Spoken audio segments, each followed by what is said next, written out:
Sir बैठ के पढ़ा दीजिए। हाँ, कोई दिक्कत नहीं। कोई इशू नहीं है।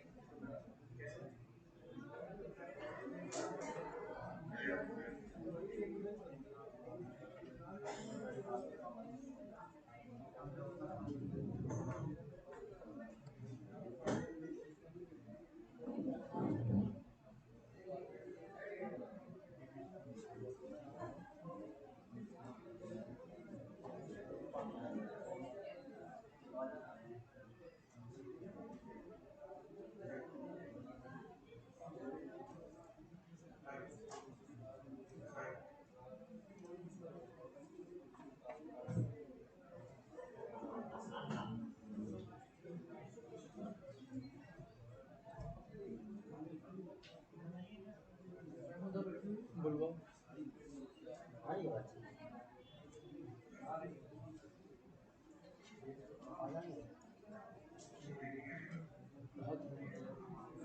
बटन दबाओ उसमें।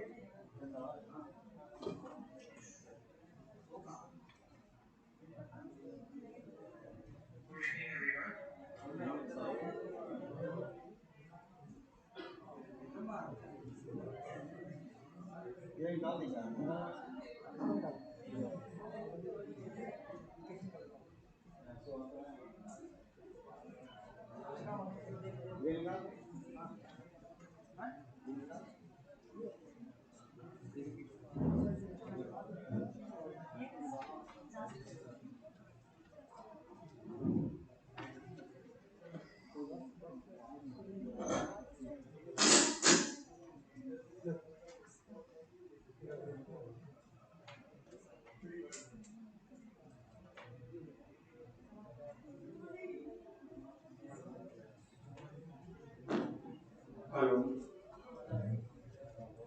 Hello. I hope I am audible.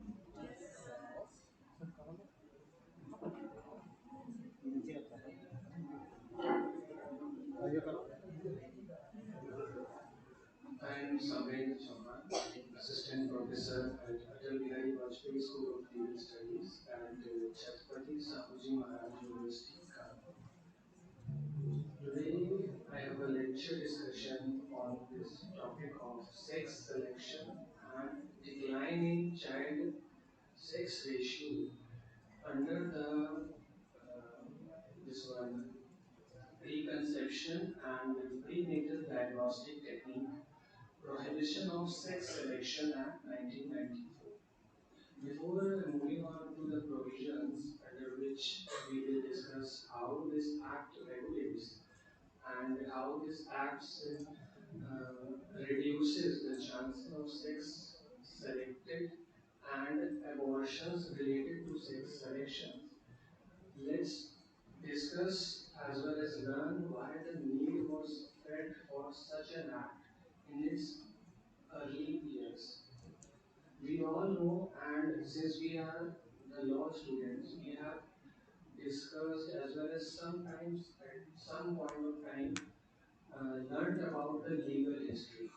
Legal history defines when the period of Renaissance started in the Indian national movement. Everyone has heard about the name of Raja Ram Mohan Roy. He was the father of modern India. He started a movement which abolished the sati pratha. If we see to the genesis why the sati pratha was there, it was a social evil which culminated due to the thinking or the psychology in our society which said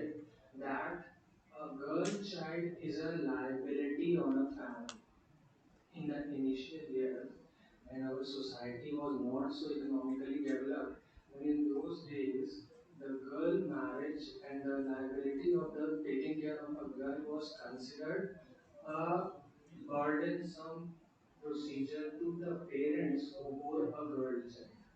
So, in lieu of that, the parents of the girl child considered a girl as a liability.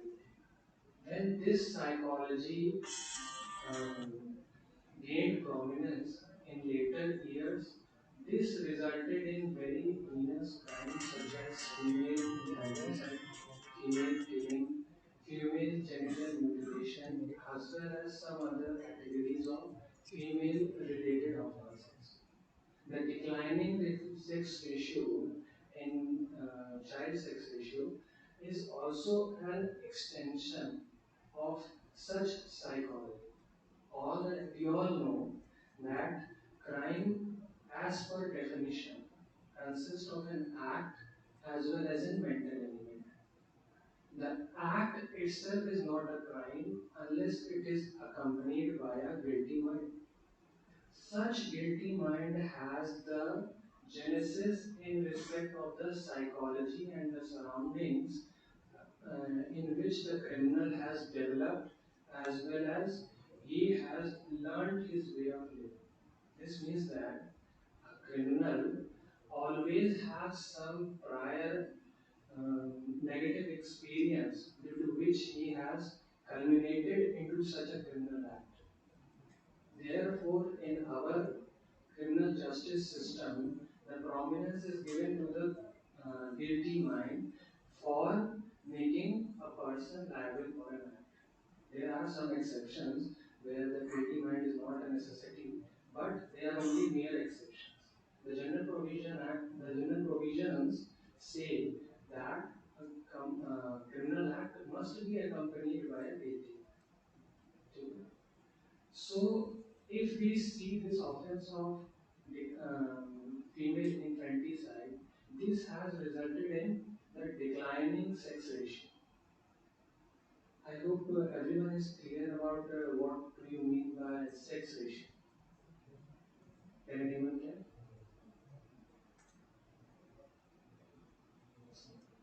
Sex ratio पूछा जाए तो उसका अर्थ क्या हो सकता है? It is the number of females per 1,000 males. So when there was an official census is the calculation of all the population of a country. So when a census was first time taken up, then the sex ratio of females was very low. It means that out of 1,000, only 843 female persons were available. And in most of the northwestern states, as well as some northern states, the child sex ratio was an abysmally low. Abysmally low means that it was at such a level that if emergency provisions were not enacted, then in that case the sex ratio would have declined at an alarming position. For example, such states were usually like Haryana, Punjab, Rajasthan. So initial years like in 1990s, when the 1991 census came, the sex ratio in these states was very low. And if we see some exceptions like that of Kerala and western and eastern states, southwestern states and the one at the northeastern states, there the sex ratio are comparative but not as high, not as much high as required. For example, in Kerala, the sex ratio is more in favor of females. The recent data shows that it has about 1,040 females per 1,000 males. But these are only mere exceptions. One or two states cannot guarantee that the whole nation or the whole national sex ratio is incomplete or is very high rated. अच्छा sex ratio का सवाल ये है कि sex ratio आप क्यों इतना prominence में ले रहा है? Why there is a need to tell you all this? You are law students. Why the need is there? To tell you that the sex ratio is there or the gender justice should be there or there are sustainable development goals. The sustainable development goal number 5 which talks about gender equality and child development. Why there is a need to tell you all of this? The need is that you are those learners, you would become graduates in some year, that if you don't know the social hierarchy and the social psychology, then you will not be able to do justice for which you are taking the oath in the court. Right? मतलब ये हुआ कि जब आपको पता होगा कि that the sex ratio is the basis on which the gender justice is based, then only you can do or apply laws which are favorable for the female population. अब इसको हम लिंक कैसे कर सकते हैं? सेक्स रेशियो अगर decline हो रहा है, then the society is more patriarchal. More patriarchal मतलब then the women-centric laws only, but they are not effectively implemented. There are laws, but the laws are ineffective if they are not implemented. Okay? Also, if the child sex ratio is low, then on all the social spheres as well as the economic sphere, the male dominancy would be there. I am not against male dominancy, but there should be an equal participation if the census says that the population of female and male and their contribution to the whole economic sphere of a nation of a society is comparatively similar. I am talking the term not equal but comparatively similar.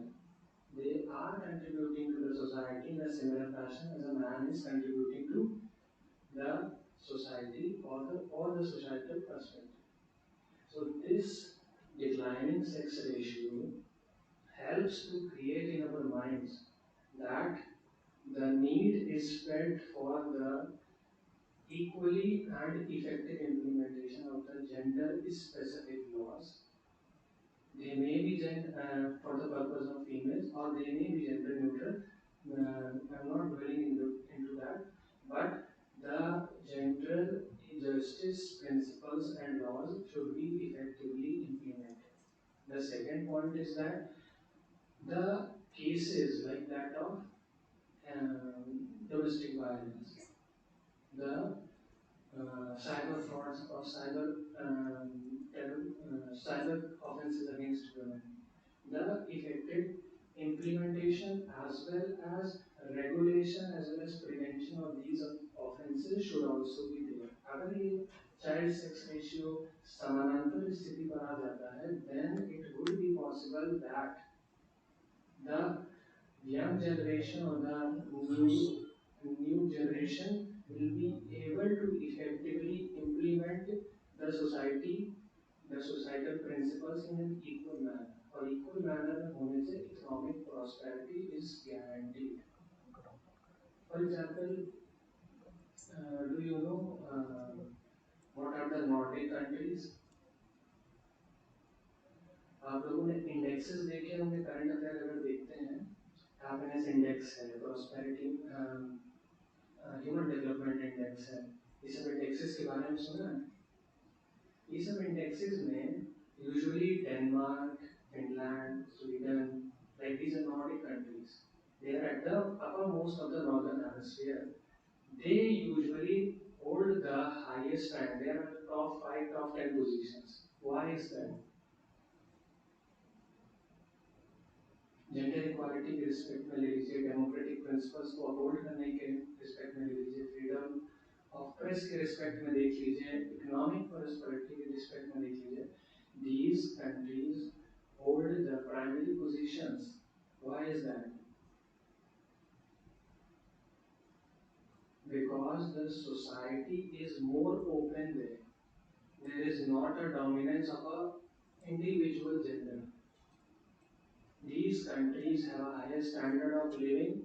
They have a higher standard of transparency in the roles which each gender tends to play in increasing the economic prosperity. Therefore, I'm talking about that the declining child-sex ratio is necessary, should be regulated in order to gain this economic prosperity and to increase the principles which the recent governments or the governments which have regulated or have provided. Okay? Let's move on to the brief history of the preconception and prenatal diagnostic technique.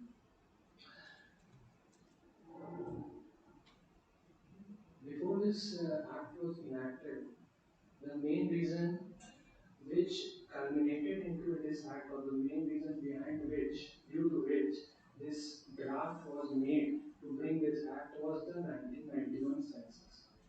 In the 1991 census, the sex ratio of women versus men was very low. It was, I think, in the 1901 census, it was 972 females per males. And during, it was a British era. The British have, we have not yet gained independence in 1901 census. And in the 1991 census, this ratio declined to 927 out of 1000 males. In 90 years, we have not developed on the social sphere. Economic prosperity was a distant dream at that time. But socially, we were very close knit community. We were very um, mixed economy and development was there. But in the social sphere, we were lagging behind, far behind. Therefore, after the 1991 census, uh, the initial act was made by the Maharashtra government. I will read out some points from that. Um, the sex determination techniques were used in India since 1975. This was a medical marvel because sex selection was not the initial motive. The initial motive was to check and get to know whether there are any abnormalities in the child. Sex selection was not the prior motive behind these technologies, which were developed and they were later used in a negative sense. The initial motive for this science marvel was that the baby was checked and medical care could be taken, could be given to the mother at the very nascent stage at which the child was in the womb of the mother. The basic purpose of these technologies or techniques were there, or these procedures and tests were there, that हम इस technology के माध्यम से जब माता के गर्भ में कोई आपका जो नवजात है उसकी कोई एबनॉर्मेलिटी हम पहले से पकड़, basic purpose was that. Later on, there was some like that, na, that in today's principles, internet is sometimes used both as a boon and a bane. Boon is when you think positively, then internet will help you in a positive manner. If you think in a negative manner, then there are other ways also like cyber terrorism, cyber fraud, then cyber phishing हो गया, ये सब procedures होते हैं. ठीक है, the initial techniques which are banned in this act was usually for the purpose of this genetic abnormalities.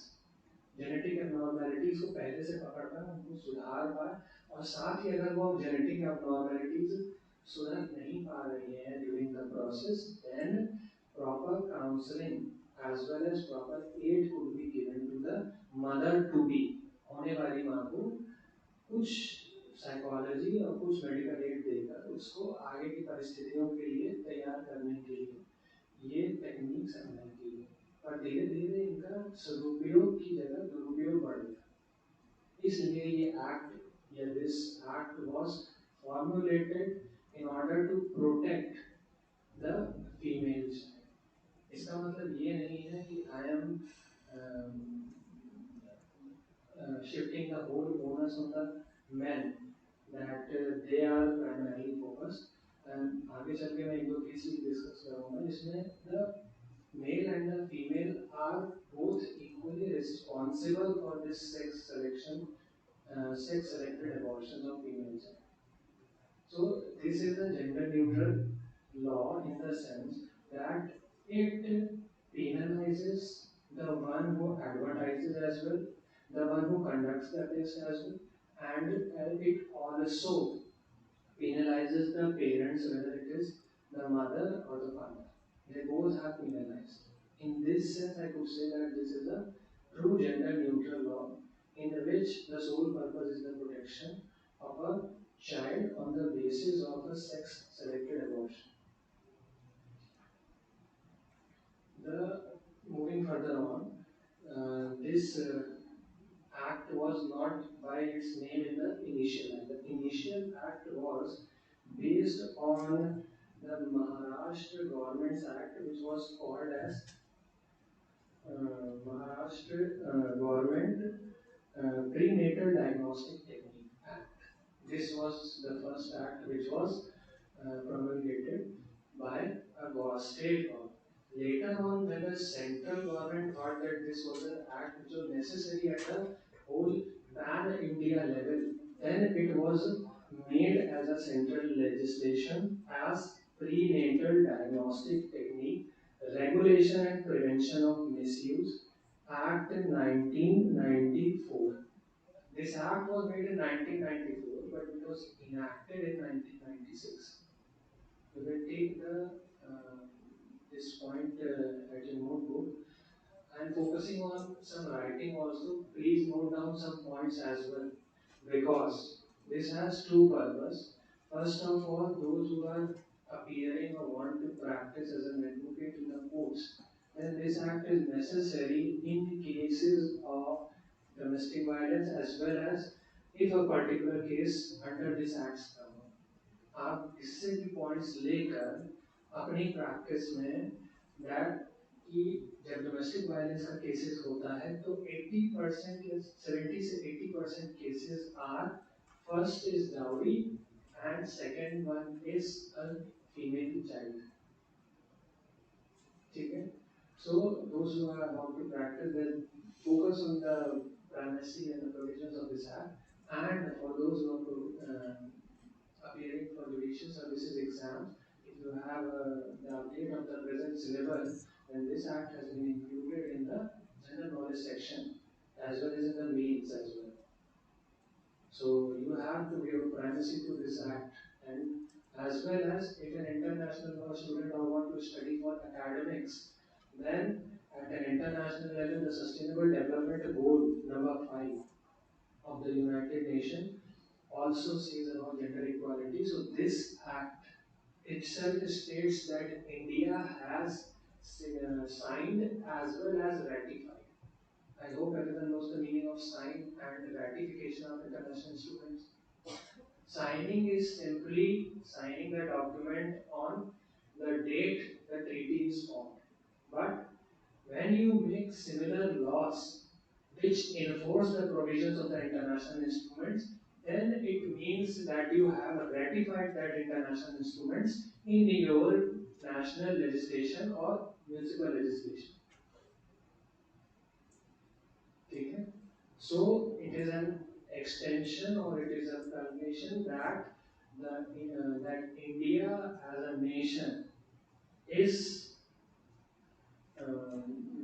ratifying is signing as well as ratifying the international instrument of sustainable development goals, that is the UNDP, United Nations Development Report। तो sustainable development goal number 5 को ratify करते हुए हम लोगों ने ये act is for protection of the child female students, and in extension to that is the protection of the female population, which is at a lower level, seeking that we are about to become a developed nation in a 20 to 25 year time gap. अगर सब अगर news पढ़ते हैं, the governmental policy is that in a time gap of 20 to 25 years, we have recently celebrated the 75th year of independence as well as of being a republic. But in the 100th year, we have we want to and we would be considered to be a developed nation. So if you are considered to be a developed nation, then it is not simply an economic prosperity, but it is a prosperity as well as equivalence in the socialist sphere as well. Okay? Let's move on further to the history of this act. After the 1994 Act was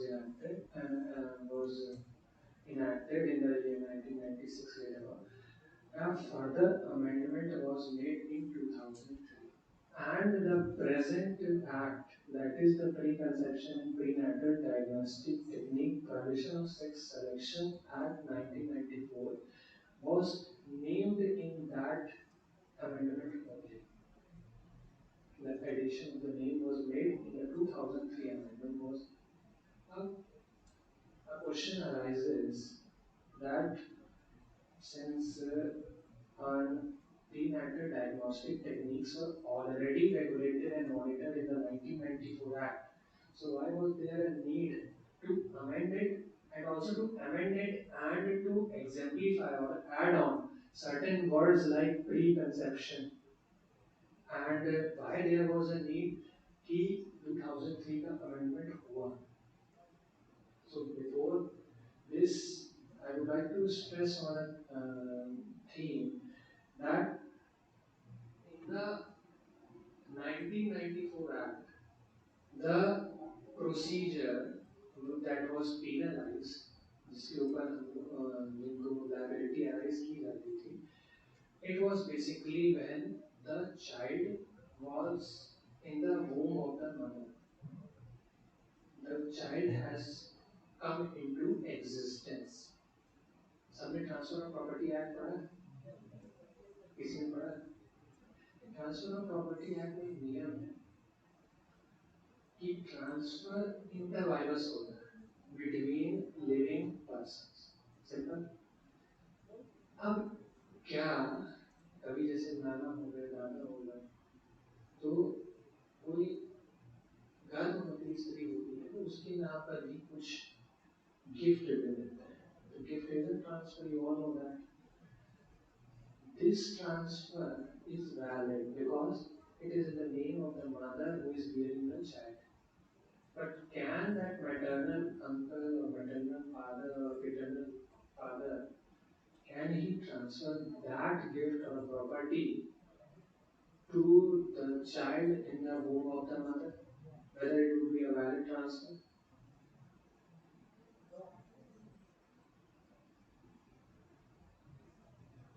Here the condition that is put up in the judicial precedents are that if the child has come into existence, full existence, gestation period होता है. If the child has come into full existence, then you can transfer because it has come in living. उसमें भी एक condition ये है कि जब तक वो बाहर नहीं आता है, तब तक the mother would be the trustee of his property. ठीक है? वैसे ही यहाँ पर क्या होता था कि the initial act only penalized when the child came into existence. The fetus existed. A whole body of a child existed in the womb of the mother, then only the abortion would be penalized if it is sex-selected abortion. Sex-selected यहाँ शब्द दिया गया है, यहाँ पे female शब्द नहीं दिया गया. ठीक है। तो यहाँ पर ये भी हो सकता है कि अगर कहीं फीमेल डोमिनेटेड सोसाइटी है और मेल का सेक्स सेलेक्टिव अबॉर्शन हो जाएगा तो भी ये एक्ट वैलिड रहेगा। ठीक है, सेक्स सेलेक्टिव सर्च करने में ये बात होती है कि that person is giving a particular gender. So this act is more focused on the abortion of a particular gender rather than any abortion. इसमें भी एक स्टोरी आगे आएगी केस के माध्यम से, बड़ी इंटरेस्टिंग है कैसे कैसे इक्वालिटी आर्टिकल 21 के अंतर्गत लोग नए तरीके खोजते हैं अबॉर्शन का, and the female and the male are equally party to that. There is nothing that only the male domination is there in this act, or the males are only responsible for this act. The females are also have their consent and consonance regarding this abortion. But when the penal liabilities are there, then the females are given certain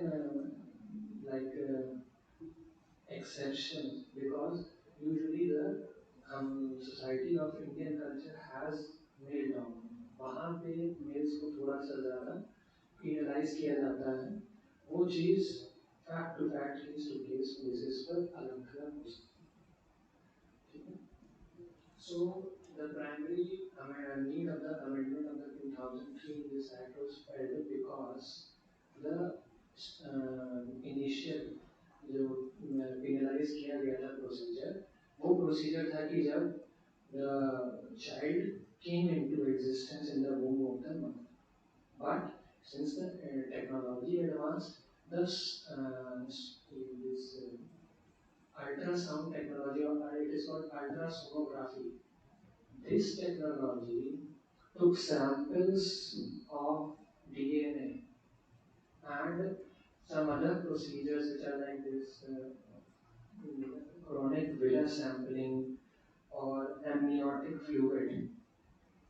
These are the terms and these are the samplings which are used sometimes in forensics in order to, in cases of rape victims, to tell whether these are the victims of rape or not. So this sampling, which was had a purpose or criminal investigation, was used in medical field. Now this technology had a negative impact as well. This technology was later used to tell the gender of a child at a preconception stage. 1994 Act talked about when the child came into existence. Now the technology has developed in this sense that you can tell the gender of the child at the conceiving stage. The conceiving stage is that when the egg is fertilized by the sperm. The simple meaning is that when there is a fertilization occurs, then only the conception, a female conceives a child. Conceiving is not that a full-grown child has developed.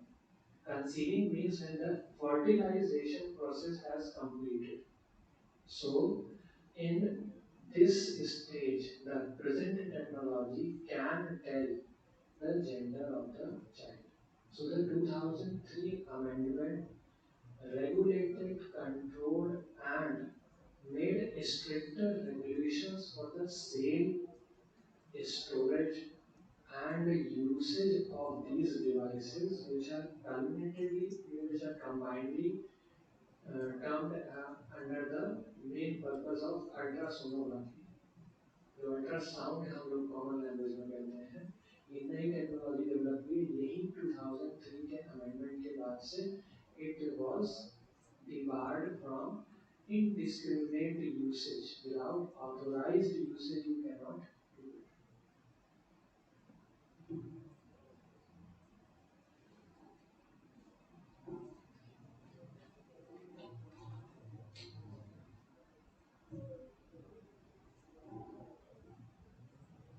But 2003 is not a complete amendment or a complete act. This is because You have debarred the usage of ultrasonography and these acts which are regulated. But these acts or ultrasonographies are also required for checking as well as um, controlling the genetic imbalances which occur due to the health of the mother. तो इस regulation की वजह से ultrasound की cell पर regulation strict हुआ, जिसकी वजह से जो एकेडमिक पर्पस के लिए अल्ट्रासोनोग्राफी यूज की जा सकती थी और मेडिसिनल या रिसर्च के लिए की जा सकती थी, that also faced the brunt of this legislation. So it can be said that this is not a complete act. This is not in a true sense the act for which purpose it was made. It is required, and also there are certain judicial precedents, which say that the government, the state government or the competent authorities like the central government as well as the individuals at the social level are required to create awareness as well as the it is considered to be a moral duty of the medical practitioners as well as the persons who are involved in the sale of these equipments, that they do tell if there are certain persons who come up to tell them what is the gender of a particular child. This is a brief introduction of the need, the history of this act.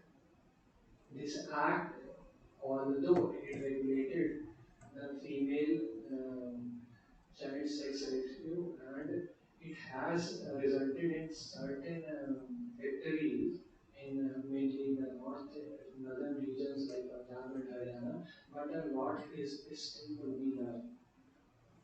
Is 2023 and the 2021 census is still to come. So it is required that this act should be made in such a way that it tells whether the provisions are applicable strictly to one person or not. For example, the usage of ultrasonography in academic purposes should not be regulated in a strict sense. This is my personal suggestion. Also, if the act, if the person is involved in such sex selection, abortions, then he should be penalized and certain limitations, restrictions should be put up on those practitioners, although there are penal provisions of 3 year imprisonment and 50,000 fine is there, but it should be made more stricter. Technology should not be curtailed. The person who are exercising their control over the technology should be regulated. The act itself is regulating the sale and the development of this technology, which should not be there. It is on the person and the individual and the society as well as the competent authority to tell and regulate how these technologies should be used, because technology is always a neutral thing. It is on the usage. Now let's move on to some of the salient features. These features are basic provisions which regulate the sex selective abortion. Some of these are: this act, it provides for prohibition of selection of sex selection before or after conception. I have earlier told that the 1994 Act did not talk about the conceiving stage. Since the technology has developed and it is possible that at the conceiving stage, the gender of a person of a child can be known, then this 2003 amendment has expressly told that the conception, before conception, after conception, if there is any procedure involved, it should be restricted so that the sex selection may not be possible. Second point, it regulates the use of prenatal diagnostic techniques. Prenatal diagnostic techniques are curtailed in the 1994 Major Act as well as the 2003 Prenatal Act. That is, these techniques are used when the child comes into existence in the womb of the mother. ठीक है? But there are exceptions कि कहाँ पर these diagnostic procedures can be applied. Some of these there can be used to detect genetic abnormalities. Genetic abnormalities होता है. Sometimes a child is born with a hole in the heart.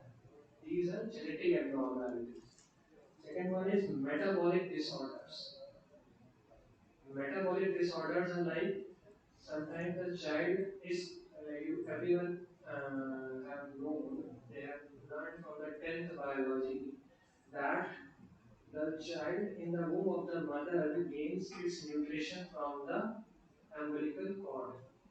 All the nutrition is gained through that cord only. Sometimes the child is not able to metabolize or digest or use these nutrients which he gains from her mother, and it results in underdevelopment. The growth is restricted. जिसकी वजह से कई बार क्या होता है कि बच्चों underweight पैदा होते हैं. ठीक है, तो इन पर्पसेस के लिए diagnostic techniques are mentioned and they are given an exceptional protection. Next one is chromosomal abnormalities. Chromosomal abnormalities are like that.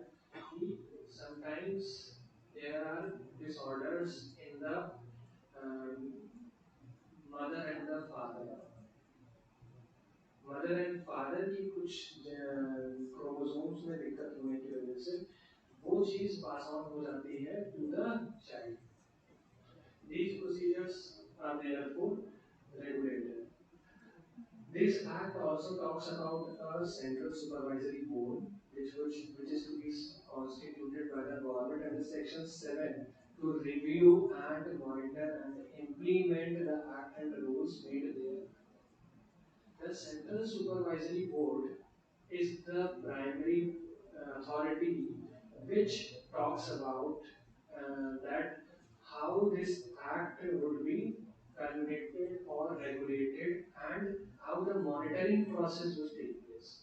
The monitoring process is the sole responsibility of the Central Supervisory Board. This is constituted under section 7. There are a number of members, but the chairman is the Minister of the Family Welfare in the central government.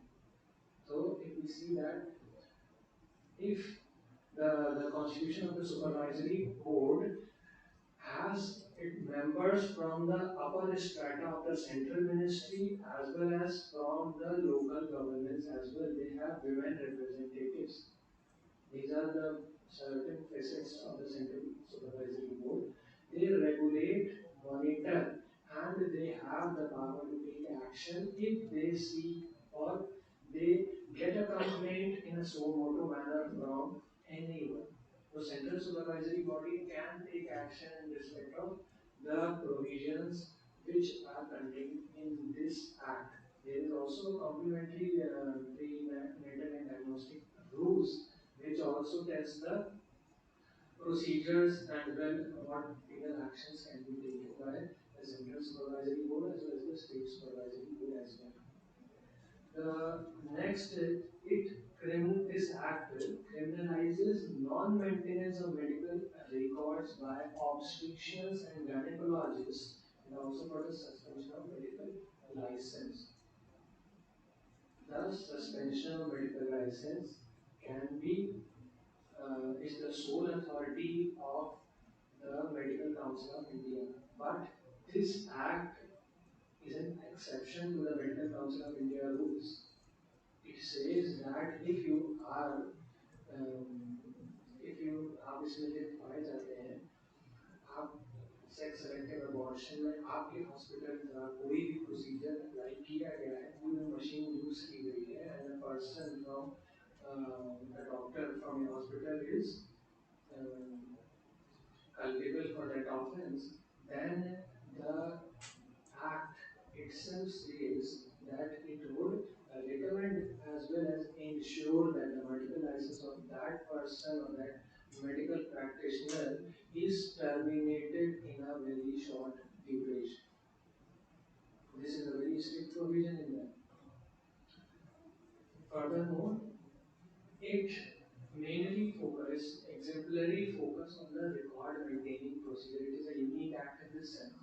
No act, major act like Municipal Act or other act, which are gender specific laws, they never focus on this aspect that the records of the usage of these things are maintained on them. They tell the procedure that you can be penalized for any action, but the basic purpose is the basic thing behind regulating such act is that when you say to that person or say to that hospital that you have to maintain the record of those procedures which you have done through this machine, then the liability can be easily fixed on the person responsible. For example, there are certain lab technicians, there are certain lab assistants, and a machine is authorized under a particular doctor only. A particular in a hospital or a college or a university, a lab for the purpose of experimentation is authorized to a designated doctor only. So, if the record is not maintained, and if certain practices, if certain practices are considered, if certain practices are seen which relate to this sex-selective abortion, then the whole procedure says that the doctor's license shall be terminated along with the person who is at the present moment was uh, following that procedure. For example, the lab assistant. Lab assistant का तो जाएगा ही कैसे? उनके भी ये इंक्रिमिनल action उनके खिलाफ भी होगा. फॉर एग्जाम्पल कोई रिसर्चर भी अगर ये करता है किसी डॉक्टर के अंदर वो पीएचडी कर रहा है रिसर्च कर रहा है उन्होंने इस प्रोसीजर को किया that person will also be responsible along with the doctor. ये बड़ा कॉमन प्रिंसिपल है अगर किसी ने फ्रॉड पढ़ा है क्या है डॉक्टर की क्यों लायबिलिटी करी गई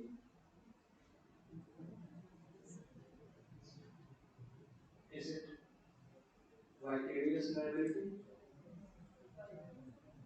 Vicarious liability under the principle of respondent superior. That if a person it holds a position of authority and it can change the course of action of the person under him, then in that case that person will also be liable along with the person who has himself done the act. मतलब जो authority exercise कर रहा है और उस authority के usage से जो पर्सन अंततः कार्य कारित कर रहा है that person will also be liable. ठीक है सो जो एक लॉ है ना लॉ में सबसे बड़ी यूनिक चीज है कि that it is itself interlinked with various aspects. हम लोग आईएएस की तैयारी करते हैं पीसीएस की तैयारी करते हैं मेन है क्या उसमें देयर इज इंटरलिंकिंग आपके हर सोसाइटी के एस्पेक्ट में there is an interlinking procedure same as with laws. Since it is a humanities subject, law also takes due notice of this, and certain aspects of legality, sociology, philosophy, and economics are culminated into this. Moving further on, any person who puts an advertisement for prenatal and preconception sex determination facilities through any media in electronic or printed form can be penalized. There are certain actions taken against certain diagnostic centers as well. But अभी बहुत से young generation है अगर आप बहुत पहले अपने 90s के आसपास की बात करेंगे then there were cases where abortions were advertised before the 1994 Act. There were advertisements where the abortions were legally advertised.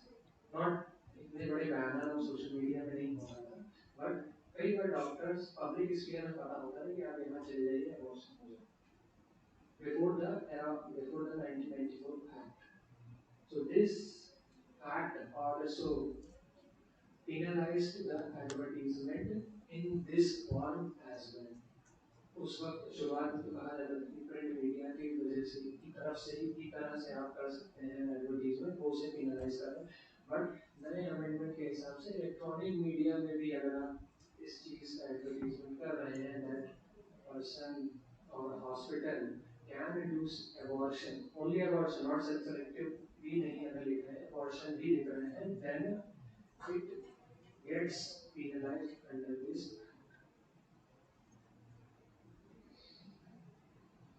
Certain cases have come up, but they are mainly of defining the purpose and the provisions of this act. Some of them are like that of Mehul Acharya versus Jayesh Kantilal Shah. In this act, that the division bench uphold the order that the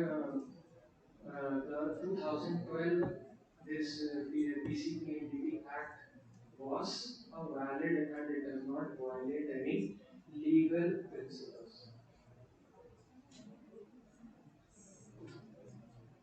Now, I would like to stress on some cases which proved to be a landmark case in this act, and it provided certain guidelines in respect of how the prenatal diagnostic act would be implemented. First of all, I would like to stress on Sehat versus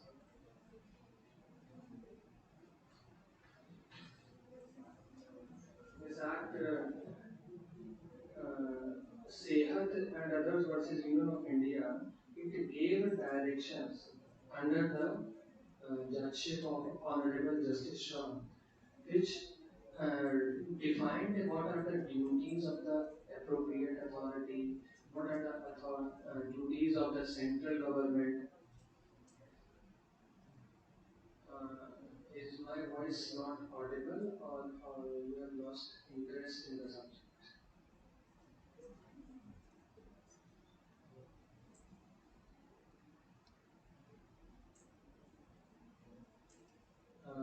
For those who have lost interest, it is required to keep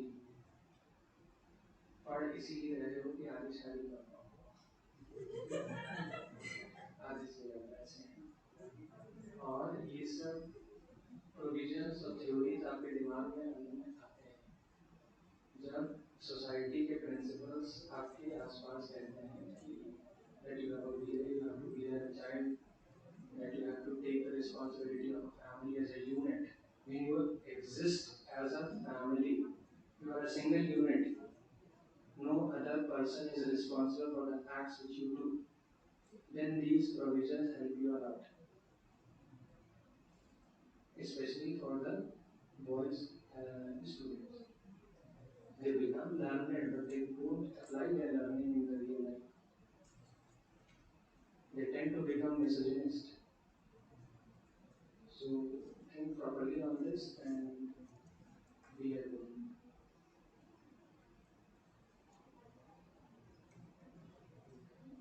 This Sehat and others versus Union of India.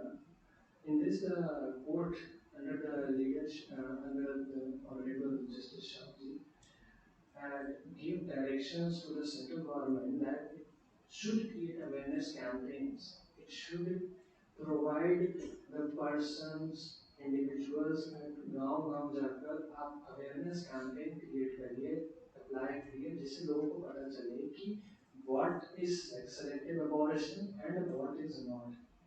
सबसे बड़ा issue ये हो जाता है कि sex selective abortion की आड़ में कई बार जो जेन्युइन एबॉर्शन होने चाहिए in order to save the life of the women वहाँ पे भी ये प्रोसीजर या रेगुलेशन अप्लाई हो जाते हैं और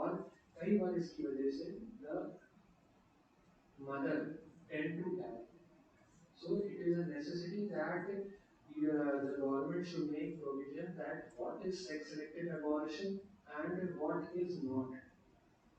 अगर sex-selective abortion नहीं है तो medical termination of pregnancy act वहाँ पे लागू हो जाता है, एप्लीकेबल हो जाता है। ठीक है। दूसरी चीज इसने ये कही कि it said as under Rule 15 that Rule 15 provides that the intervening period between two meetings of the advisory committee under subconstituted under section 17 of PNDT Act to advise the appropriate authority shall not exceed 60 days. This is an administrative provision, but it is required because if an act is made, then it has to be applied. अब उसके application का क्या after effect हो रहा है, what is the feedback and how the people are reacting to the provisions and its application, that is to be seen through these committees and in their meetings. Because these review meetings provide the feedback to the central ministry so that the necessary amendments could be made.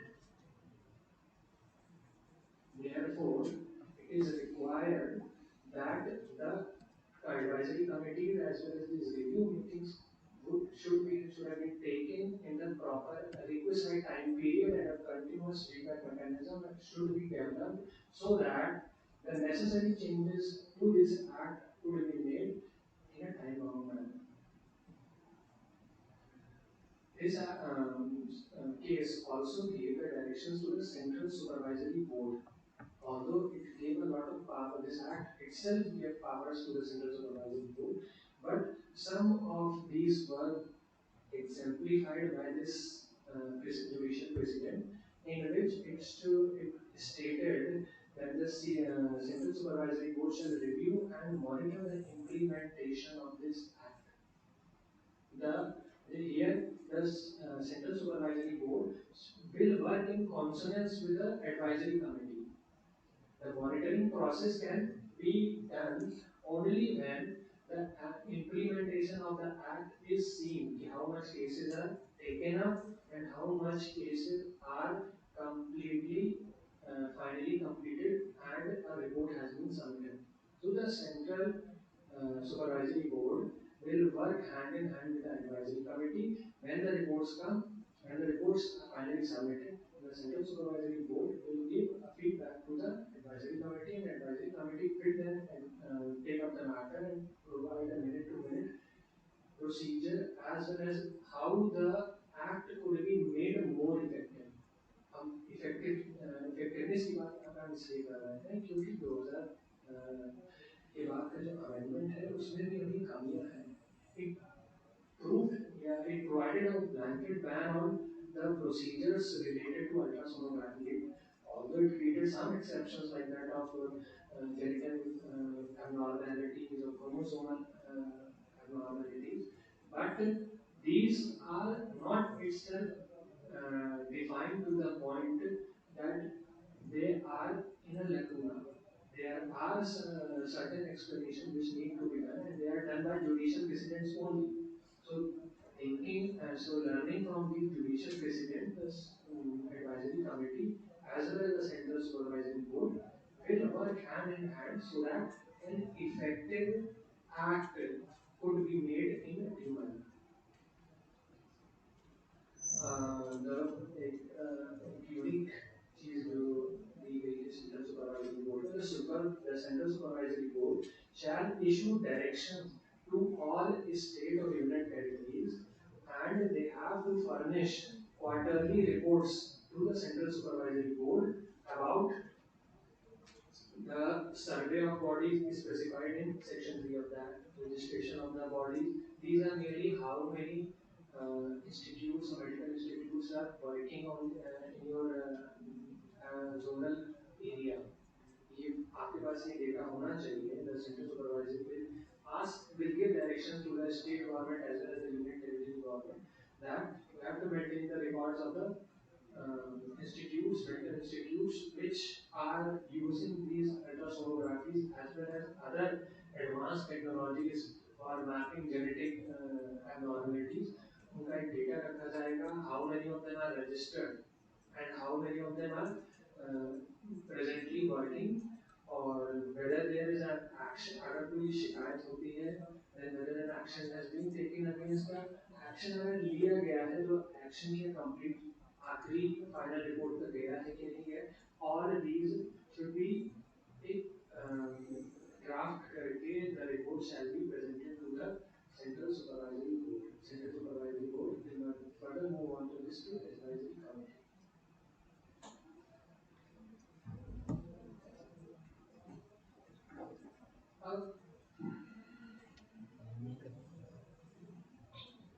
Certain directions have also been given to the government of the union territory as well as the state functionaries.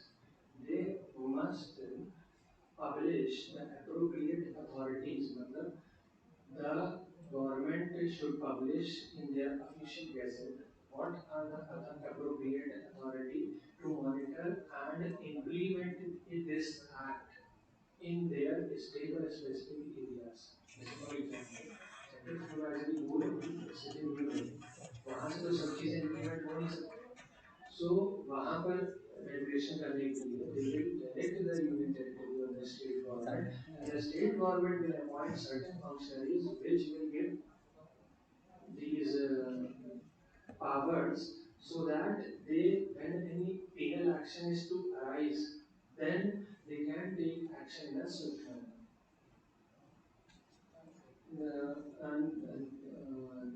Moving further on to the constitutional validity, this is an interesting thing.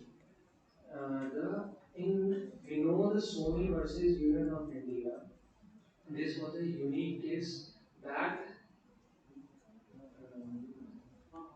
told about whether this act was constitutionally valid or not. सबसे बड़ा main provision जो किसी भी PIL में public interest litigation हो गई या कोई भी एक्ट हो गया, उसका सबसे पहला सवाल होता है कि whether it is against the principle of constitution in the realm of or in light of Article 21.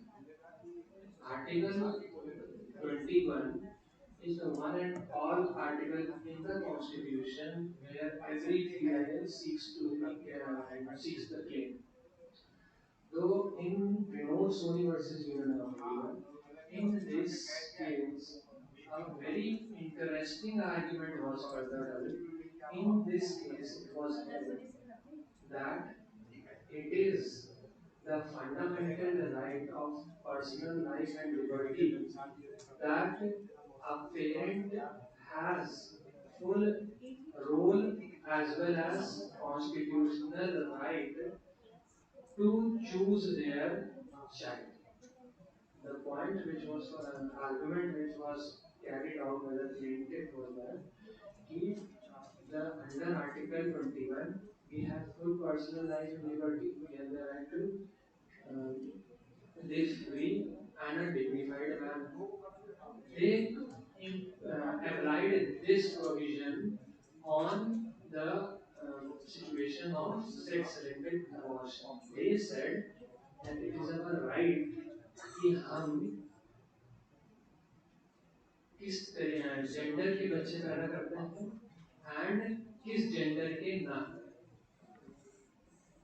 इस सिचुएशन पर कोर्ट ने बहुत प्रैक्टिकल और इनोवेटिव एक्सप्लेनेशन दिया कि right to life is not applicable on specific circumstances.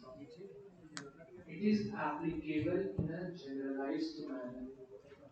If you are saying that a particular a child of a particular gender should not live, and a child of other gender should live, then where is this? Where it could be said that this is the application of Article 21. For example, हम ये कह रहे कि हमें female child या for example male child नहीं चाहिए, तो राइट टू लाइफ का हनन क्या ये नहीं होगा?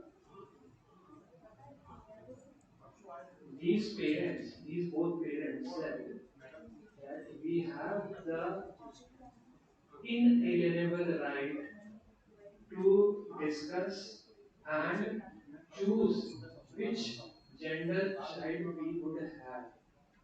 They had two or three female girl childs, so they filed a plea in the court that we should not be penalized under this act, and it is our right that हम उसकी responsibility ले रहे हैं, हमारा child है, we have procreated her or him, then um, we can only discuss or regulate whether it should come in existence or not. So court said that you cannot dwell into the natural process. And I will read that out. The court said the right to personal liberty cannot be expanded to any stretch of imagination to liberty to prohibit to coming into existence of a female or a male fetus which shall be for the nature to decide. हम natural process में article 21 नहीं लगा सकते, ठीक है? After making reference after making reference to the decision of the Supreme Court, the High Court held these rights, even if further expanded to the extremes of possible elasticity of Article 21, cannot include the right to selection of gender or sex, whether pre-conception or post-conception. So these are the arguments which are sometimes put forward by the parents who perform these acts of sex-selective abortion. They consider their own right of choosing whether to give birth to a child or not, and they are not considering the right of the child, which by nature comes into existence through birth. So there is an explicit abrogation of the right to life of that child which has come into existence. So you cannot, the fundamental right is basically based on the principle कि आपका अधिकार वहीं तक exist करता है जहाँ तक हमारी नाक खत्म होती है। यही प्रिंसिपल होता है फंडामेंटल ड्यूटी और fundamental right. Your right, you can exercise your right only to the extent जहाँ तक हमारी पर्सनल लिबर्टी खत्म हो गई है, उसके बाद हम नहीं, उसके अंदर अगर आप आते हैं then you would be responsible for the infringement of the fundamental rights, and infringement of fundamental rights जब होगा तो tort का basic principle है ubi jus ibi remedium, where there is a right there is a remedy. So when there is an infringement of a particular right, then a respective remedy exists, and in this form of act, in this act, the remedy is the suspension of the medical practice, the confiscation of these medical equipments, and the penal action or imprisonment or fine in respect of the parents as well as the medical practitioner. The institute as well also is penalized as per this act.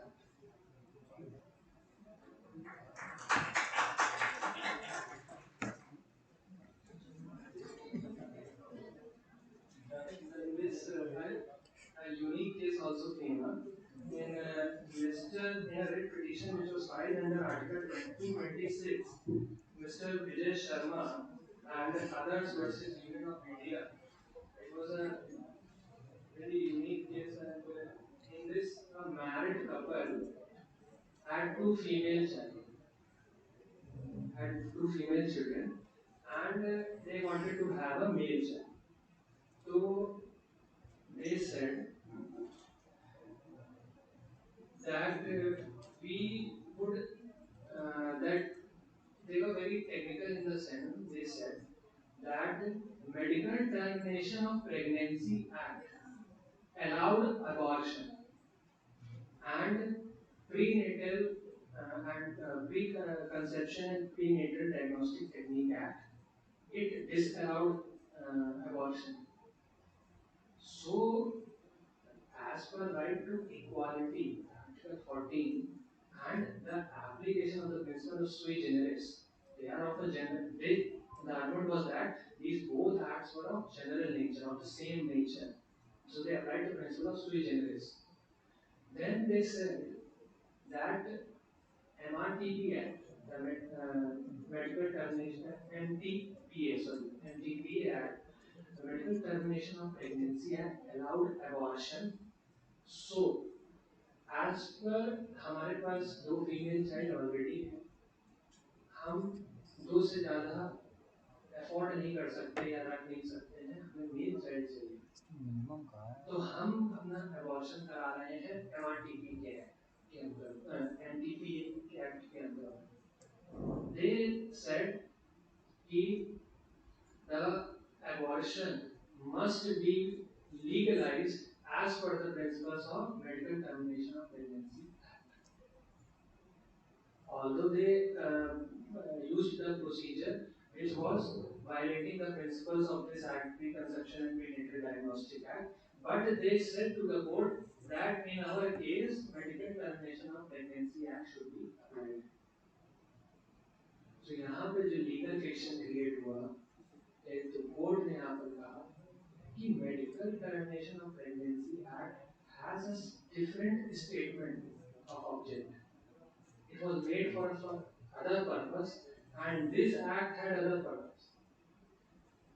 That medical termination of pregnancy act was made for the cases where there are exceptional circumstances which exist, which would hinder and which endanger the life of the mother, and the termination of pregnancy was necessary to save the life of that mother. So, Medical Termination of Pregnancy Act was allowed in cases, for example, when there were rape victims and there were cases when they bore the child of the accused. So, due to the societal problems and other cases, sometimes the court, if it is possible and allowed by a team of medical practitioners, I think it is 2 to 3 members at the district level. So if they allow this termination of pregnancy, then only the court allows this type of termination. You cannot take selective role or selective necessity according to your plan of action that we would not want a girl child, and then in that case we want that we should be tried and we should be tried under this act and not this act. आप उसी act के अंतर्गत penalise होंगे, आपके ऊपर वही act applicable होगा जिस एक्ट के अंतर्गत आपका गिल्टी माइंड है, पर्टिकुलर एक्ट पारित किया गया है. अगर आपने क्रिमिनल ऑफेंस किया है तो आपके पास सिविल प्रोसीजर कोड तो नहीं लगेगा. As simple as that. वही चीज यहाँ पे भी है कि अगर आपने कोई भी एक्ट किया है और उसका criminal intention shows that it should be applicable, that this preconception and prenatal diagnostic technique act is applicable, then in that case you cannot take the plea that we do not want this act to be applicable in our case, and the medical termination of pregnancy act should be applied to this case. इस act में मैंने ये एक general observation है कि that जब abortion होता है then it is very rare case that the society stands up for the female child. This is a bizarre image of the Indian society, and this is not a very कह सकते हैं कि international societies में नहीं होता है, but वहाँ पे थोड़ा ओपननेस, ट्रांसपेरेंसी एंड कुछ चीज़ों के ह्यूमन डेवलपमेंट इंडेक्स के हायर स्टेटस होने की वजह से कुछ चीज़ें यहाँ पे डोमिनेट इंडियन सोसाइटी में ज़्यादा करती हैं. और सबसे यूनिक फैक्टर जैसे कह सकते हैं कि हथप्रद करने वाले फैक्ट होते हैं कि सेक्स सिलेक्टिव अबॉर्शंस में जो मेजर रोल हो जाता है हस्बैंड का तो होता है, मान लीजिए दबाव में वाइफ का भी है, कुछ उसमें जो महिलाएं हैं जो ऐसे भी होते हैं जो उस वाइफ के हस्बैंड के फादर या मदर की उम्र के होते हैं। तो this act protects this the female child in this sense कि उसे सोसाइटी से भी प्रोटेक्ट करके रखा है। हम ये नहीं कह रहे कि केवल मेल के अगेंस्ट ये इशू है कि gender neutral law protects that child against all odds of the society, whether it is a female or the male. क्योंकि majority जो cases आते हैं, then there are exception कुछ अलग होंगे कि केवल males उसमें कहीं की बात है कि there is females sex selective abortion कर दिया है, but majority में both the genders are responsible for sex selective abortion. The female as well as the male are truly responsible for such kind of laws to be enacted.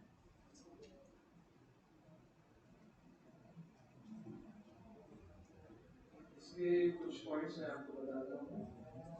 In this case, the court has this is a unique point which the court has primarily noted down.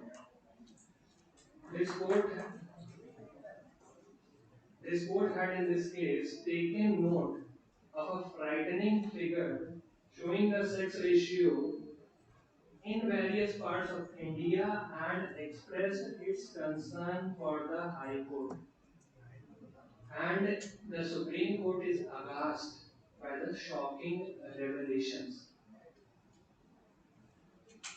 Here, the court has also said that for a country to be economically and socially backward, it is necessary that these rules, these regulations shall be enacted.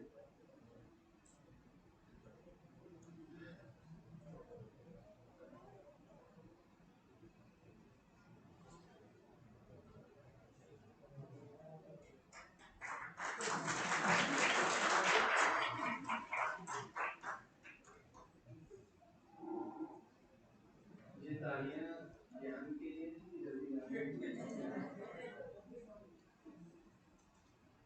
मैंने आपको इस act की necessity बताई, जो practice कर रहे हैं जो कॉम्पिटिटिव एग्जाम में, तो ये एक्ट सीरियसली पढ़ने के लिए है, ये मजाक की चीज नहीं. बेसिक प्रोविजंस मैंने इसलिए डेवलप नहीं किया है क्योंकि ये लंबा टॉपिक, बट जो मेन प्रोविजंस हैं जो अभी एज अ सेकेंड और I think second third year में ही है, आप लोग उससे ज़्यादा नहीं है, तो वहाँ तक के लिए इतनी नेसेसरी ज़रूरी है. दूसरी चीज़ कि prenatal and diagnostic technique act है, ये अकेले काम नहीं करता. जब कभी भी प्रैक्टिकल सिचुएशन में बताता हूँ कि जब भी केसेस फाइल होते हैं, मेनली जब जेंडर रिलेटेड इश्यूज को लेकर, then in that case usually there is a scenario that domestic violence act, this prenatal diagnostic act, dowry prohibition act, these three acts are the primary acts from which the provisions are taken in cases of gender related violence. जितने भी married cases आते हैं आपके courts में और ये सब, in some way majority of the provisions are taken from this prenatal and diagnostic technique act, from the dowry prohibition act.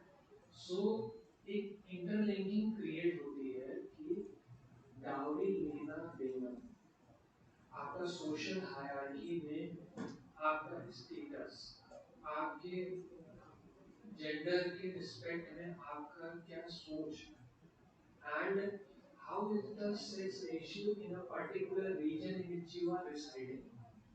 ये सारी चीजें मैटर करती हैं for the principle of social justice. हम एकेडमिशियन के तौर पर आपको प्रिंसिपल्स ही बता सकते हैं. जब प्रॉपर इम्प्लीमेंटेशन की बात आती है, then the main test is to be applied. हम ये कह रहे हैं कि जेंडर जस्टिस एग्जिस्ट करता है, आप सब लोग बैठ रहे हैं, अप्रॉक्स अगर फीमेल इज टू मेल का रेशियो देखा जाए तो अप्रॉक्सीमेटली सिमिलर है, तो हम ये कह सकते हैं यहाँ जेंडर जस्टिस है। बट अगर यही चीज जो लोअर स्ट्रेटा यानी टायर 3 सिटीज होती है, टायर 1 सिटीज होती हैं जो मेट्रोपॉलिटन या अंडर मेट्रोपॉलिटन में आते हैं, जो 10 लाख या 15 लाख के ब्रैकेट में है, उसका पॉपुलेशन है, there is skyscraper, there are standards of living is high, then there is a tier 2 that are the metropolitan cities, and these the third category is the tier 3 cities. In the tier 3 cities, these cases are on a rise. और हम ये topic इस internship programme में क्यों लिए हैं, इसके पीछे भी रीजन है कि जब कोविड आया था 2019 में, 19-20, majority of the cases after from the marriage perspective were related to domestic violence. जब domestic violence होता है तो कई बार ये चीजें होती हैं कि दहेज, और दूसरा सबसे प्राइमरी रीजन होता है अगर domestic violence में जो बेसिक रीजन होता है, first is the dowry and the second one is the female gender. And in this sense, sometimes in a society in which a female is living far off from her own house, from her parents' house, tend to legitimize these abortions. ये एक psychology की चीज है कि in cases when a female is living very far off from her hometown or home place, and she is in the custody of her husband and her in-laws, her psychology develops in the sense that she thinks that if she gets or aborts this female child, then it would be a good for the society. So it is a necessity that this act and other acts should be implemented in a proper manner, and everyone should ponder on this topic in a serious sense.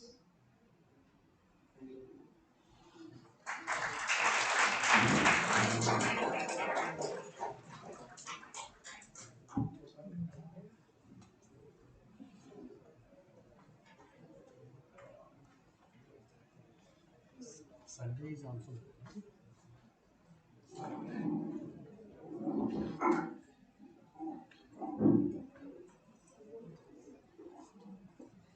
Thank you so much, Samin sir, for focusing so much light on this act, sex selection and decline in child ratio, this subject, and BCP and DT Act. Thank you so much sir. Tomorrow आपकी फिर 11 बजे से classes होंगी, और पहली जो आपकी class होगी, note it down, this subject will be, the topic will be protection of children under POCSO act.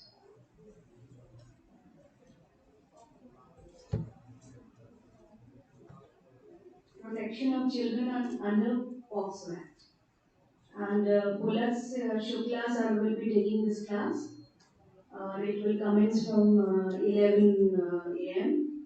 और one important thing, एक चीज और आपसे क्लियर करनी थी मुझे, the students who are not interested in this internship program, we have given just an invitation. So you people have opted for this. तो आपको यहाँ के जो भी नॉर्म्स हैं, जो भी आपको रूल्स रेगुलेशंस बताए गए हैं, वो you will have to strictly abide by it. और अगर उसमें अगर किसी भी तरह की कोई आप लोग की तरफ से कोताही होगी, तो जो हमारे रूल्स बताते हैं उसके हिसाब से मुझे करना पड़ेगा। आप लोग के जो भी कैंडिडेचर पे हमको फिर से विचार करना पड़ेगा। और there is also serious problem जो मुझे नोट कराई गई है कि कुछ बच्चे हैं जो सुबह आते हैं उसके बाद वो आते नहीं हैं। So we are having list of those students.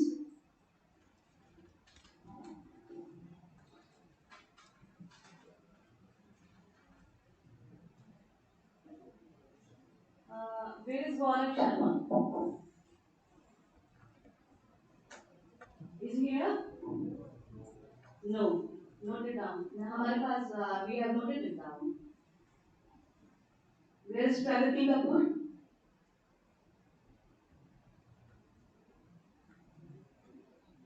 Where is Ratnika Pathak?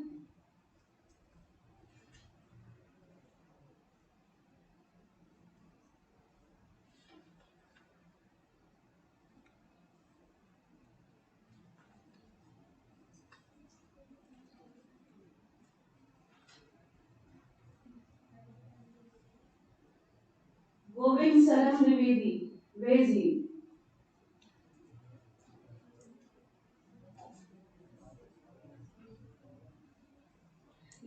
बच्चे ये स्टूडेंट्स जिस कॉलेजेस के भी हैं तो we are sending the list और हम यहाँ से इंटीमेशन उनको भेज रहे हैं. दे आर नॉट रेगुलर और हम उनके पेरेंट्स को भी इन्फॉर्म कर रहे हैं क्योंकि वो आ रहे हैं.